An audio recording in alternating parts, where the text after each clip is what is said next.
The ability to paint in specific terrain zones has also been added in View 11. So I just have a scene loaded in with procedural terrain and a painted layer on top of a rock and grass layer. And if we switch over to the scene view mode, this area right in front of the camera, let's say we want to add some detail to this area. What we can do is go to zones, and we're going to add a zone for that area.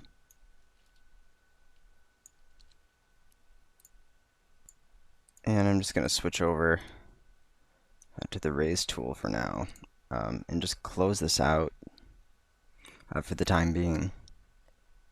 And what you're going to notice is that the rest of the layer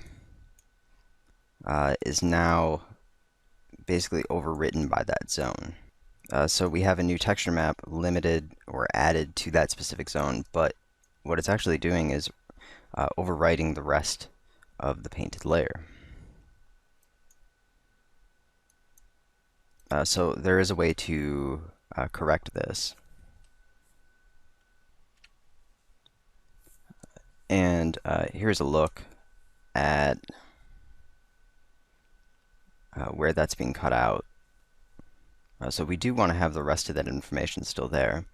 But first, we can take a look at the painting itself within the zone. And now it's a really good idea, and I highly suggest having specific zone materials, not using the materials you already have to paint within new zones, because it becomes difficult to correct the issue that we were just looking at. So I'm going to add a new material. You can even add duplicates of the material you're already using. I'm going to just go ahead and use the large scale rock.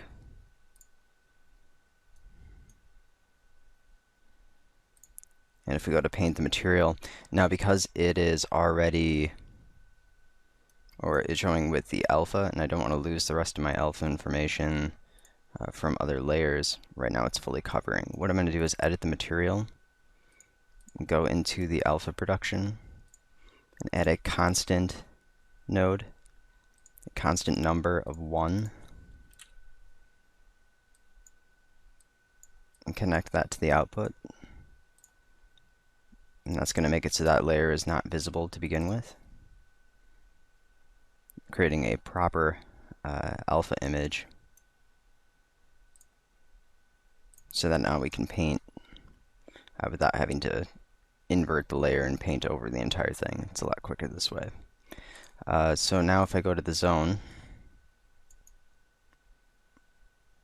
I can start to paint in these different areas, and I'll go ahead and just grab a mask.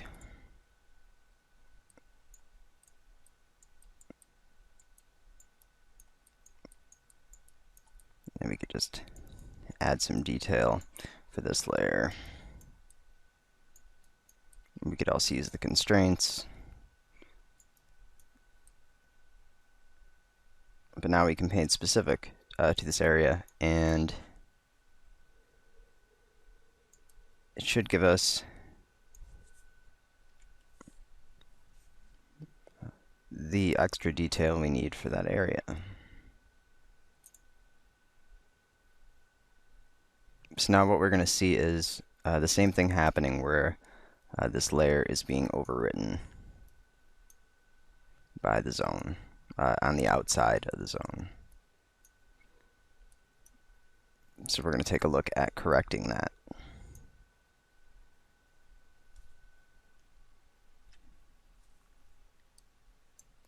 So if we open the material editor,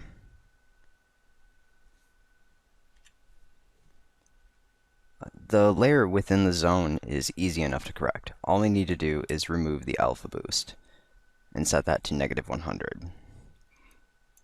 So now just the area that we painted within the zone will show up, and the outside area will be clipped out. The layer below it can be a little more difficult, because if we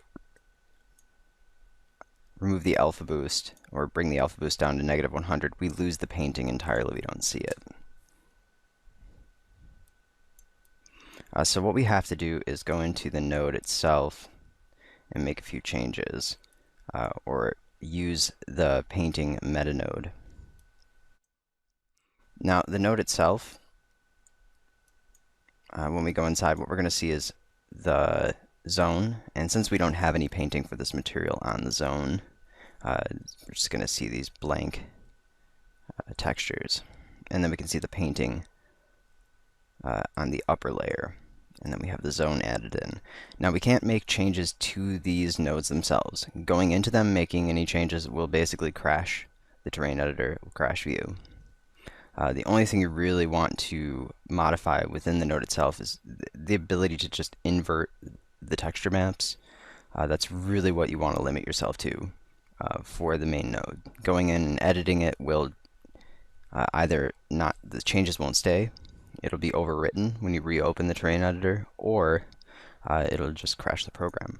But what we can do is use a duplicate of the node, and then we can avoid crashing the program. So I can just select the zone, and the zone is going to be the one that has the separate offset and scale that isn't just 0, 0, 1, 1. And if you're working with multiple zones, you're going to have to figure out which one is the correct zone. What I'm going to do is just Control C on the keyboard, copy it, and then just paste it in and disconnect it from the alpha input. And what I'm going to do is connect the transparency output to the environment attenuation. Click OK, and then go to the transparency tab. Turn on global transparency to 100%, turn on the variable transparency.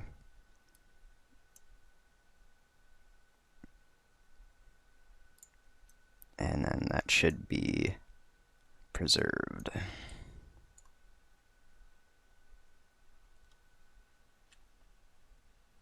And actually, there is one more step. If we go back into the material, we do need to invert the procedural mask for that transparency. And now the layer will show through. And then the rest of the painting that was done for the terrain. So if we just take a look at a render, we can see the zone on top of the other material that was painted, which is more that orangish rock painted over the grassy layer with the grayish rock. And then we can still see that showing up. Now, if you make changes and paint further on the layer, it will not update the duplicate node. I also think in this case, I might just be cutting out just the outside area of the zone and possibly removing everything. So what I can also do is go into and copy and paste the primary node, since we're not painting on a zone. Since we are actually working with the entire terrain.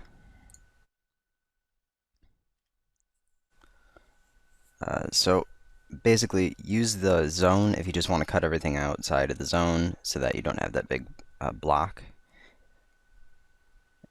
And you just want to focus on the zoned area. And then use the main one if you want to preserve the rest of it. So it actually, before I was not keeping the rest of the material.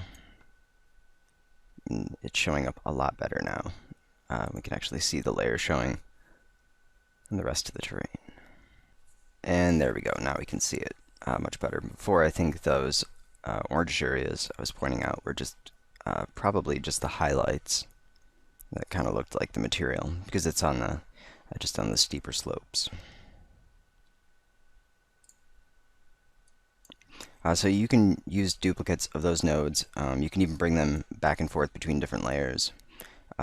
And by using the transparency output, it won't be replaced, because typically if you were to make any connections between the environment or the layer painting node and the environment attenuation and the alpha, any connections you make in between here will basically be removed when you reopen the terrain editor. All that stuff is deleted. But if we make a duplicate and we connect it to the transparency like we did with the rock layer, that is left alone and not touched. If we do paint on that layer again and we want to update it, add a little more to it, we will need to copy and paste the node over again and reconnect it. Now if we go back into the terrain editor and take a look at the zone, one thing you'll notice is even though the terrain itself I had the resolution at 1024 by 1024 for basically the 2D information if I painted anything in 2D, or the material itself and the texture for painting, the procedural will take care of the geometry for the higher resolution. But if we take a look at the zone and we look up at the top, we see 256. So that's the default resolution for the zone. And what we can do is increase the resolution if we want to increase the resolution of the texture map for the zone that is independent. So if you need more detail, you can increase the resolution. If you need less, you can decrease the resolution. So basically the texture map size will be right now 512 by 512. And it's going to stay square regardless of the size of the zone. So this is definitely a really cool new feature, a part of Vue 11. And one last thing I just want to note is if you've finished painting your layer, you're not going to be painting on it anymore, and you want to be able to modify and make connections between that layer painting node and the alpha and the environment attenuation, what you can do is just go to the alpha production and where the filter is and just edit it. I'm just going to go ahead and flip it. And now it's going to ask whether or not I want to modify the filter, because it says I will not be able to paint on the terrain anymore. So if we select yes, now we can make any modifications we want. They won't be overwritten, but you will not be able to paint within this layer or on this layer anymore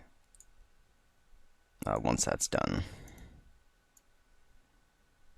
But just an extra little feature if you want to disconnect the terrain editor control for more advanced alpha setups.